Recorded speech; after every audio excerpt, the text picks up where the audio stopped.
ओम शांति। 17 अक्टूबर 2025 के बाबा के मधुर महावाक्य। बाबा कहते, मीठे बच्चे, जैसे बाप भविष्य 21 जन्मों के लिए सुख देते हैं, वैसे आप बच्चे भी बाप के मददगार बनो, प्रीत बुद्धि बनो, दुख देने का कभी ख्याल भी ना आए। जैसे बाप भविष्य 21 जन्मों के लिए सुख देते हैं, वैसे आप बच्चे भी बाप के मददगार बनो, प्रीत बुद्धि बनो, दुख देने का कभी भी ख्याल ना आए। प्रश्न, तुम रूप बसंत बच्चों का कर्तव्य क्या है? तुम्हें बाप की कौन सी शिक्षाएं मिली हुई हैं? तुम रूप बसंत बच्चों का कर्तव्य क्या है? तुम्हें बाप की कौन सी शिक्षाएं मिली हुई है? उत्तर, तुम रूप बसंत बच्चों का कर्तव्य है मुख से सदा रतन निकालना। तुम्हारे मुख से कभी पत्थर नहीं निकलने चाहिए।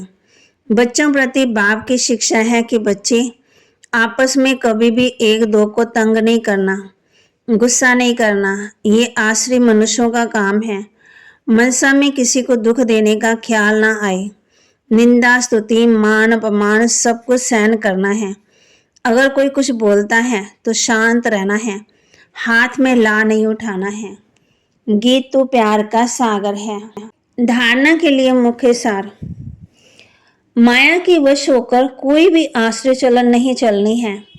माया के वश होकर के कोई भी आश्रय चलन नहीं चलनी। अपने चलन का रजिस्टर रखना है। ऐसा कोई कर्म नहीं करना जो पश्चाताप करना पड़े। ऐसा कोई कर्म नहीं करना जो पश्चाताप करना पड़े। बहुत बहुत प्यार और नम्रता से सेवा करनी है। मीठा बनना है। मुख से आश्रय बोल नहीं निकालने हैं। संग की बहुत बहुत संभाल करनी है। श्रीमत पर चलते रहना है। वरदान, संगठित रूप में एक रस स्थिति के अभ्यास द्वारा विजय का नगाड़ा बजाने वाले एवर रेडी भव। संगठित रूप में एक रस स्थिति के अभ्यास द्वारा विजय का नगाड़ा बजाने वाले एवर रेडी भव। विश्व में विजय का नगाड़ा तब बजेगा जब सभी के सब संकल्प एक संकल्प समा जाएंगे। संगठित रूप में जब एक सेकंड में सभी एक रस स्थिति में स्थित हो जाएं, तब कहेंगे एवर रेडी।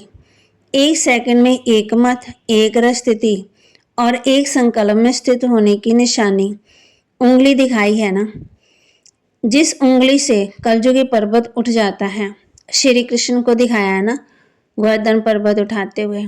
इसलिए संगठित रूप में एक रस स्थिति बनाने का अभ्यास करो, तब ही विश्व के अंदर शक्ति सेना का नाम बाला होगा। स्लोगन, श्रेष्ठ पुरुषार्थ में थकावट आना वह भी आलस की निशानी है। श्रेष्ठ पुरुषार्थ में थकावट आना ये भी आलस की निशानी है। अव्यक्त इशारे, स्वयं को और सर्व के प्रति मनसा सेवा द्वारा योग की शक्तियों का प्रयोग करो। आप अपनी आत्मिक दृष्टि से अपने संकल्पों को सिद्ध कर सकते हो। मैं रिद्धि सिद्धि है अल्पकाल, लेकिन याद की विधि से संकल्पों और कर्मों की सिद्धि है अविनाशी। वह रिद्धि सिद्धि यूज करते हैं और आप याद की विधि से संकल्पों और कर्मों की सिद्धि प्राप्त करते। तबाह की सारा मदार तुम्हारी अवस्था पर है और विनाश पर। तुम्हारी पढ़ाई पूरी होने पर होगी तो देखेंगे लड़ाई सिर पर खड़ी है। अंत में बाप कहते हैं सब कुछ शास्त्रकार होंगे। गीत भी बच्चों ने सुना। बच्चे कहते हैं बाबा प्यार का सागर, सुख का सागर, शिव बाबा की महिमा। बाप कहते हैं तुम अपने को आत्मा समझ बाप को याद करो। इसमें बहुत अच्छे अच्छे बच्चे फेल हो जाते हैं। देही विमानी स्थिति में ठहर ही नहीं सकते हैं।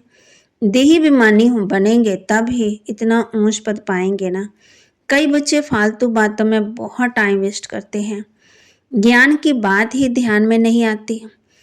बाप बच्चों को युक्तियां बहुत समझाते हैं। तुम वहाँ कहते हैं अपने को आत्मा समझ बाप को याद करो। चलते फिरते याद करना है, ट्रेन में भी याद कर सकते हैं, सर्विस कर सकते हैं। तुम बच्चों को समझाते, बच्चे माया बड़ा जोर से थप्पड़ लगाती, विकर्म करवा देती है। इसलिए कचहरी करो, अपने आप को आपे कचहरी करनी है।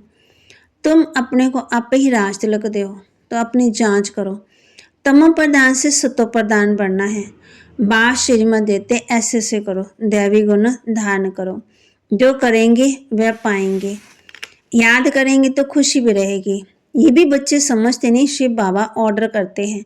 बाबा ने कहा हमेशा समझो शिव बाबा सुनाते हैं, ऐसे मत समझो कि ब्रह्मा सुनाते हैं। हमेशा शिव बाबा ही समझो तो उनकी याद रहेगी। ये शिव बाबा ने रत लिया है तुमको ज्ञान सुनाने के लिए। बाबा बच्चों को कह रहे हैं थोड़ा भी ज्ञान सुना तो स्वर्ग में जरूर आएंगे, बाकी है पुरुषार्थ पर। समझते हैं गंगा जल की एक लोटी मुख में डालने से पति से पावन बन जाएंगे। बाप कहते हैं पति से पावन बाप को याद करना है। ज्ञान और अज्ञान तुम बच्चों में अभी है ज्ञान। बाप कहते हैं जितना हो सके मुझे याद करो, याद की यात्रा बिगड़। याद की यात्रा बगैर कल्याण होना ही नहीं। वर्षा देने वाले बाप को जरूर याद करना है तो विकर्म विनाश होंगे।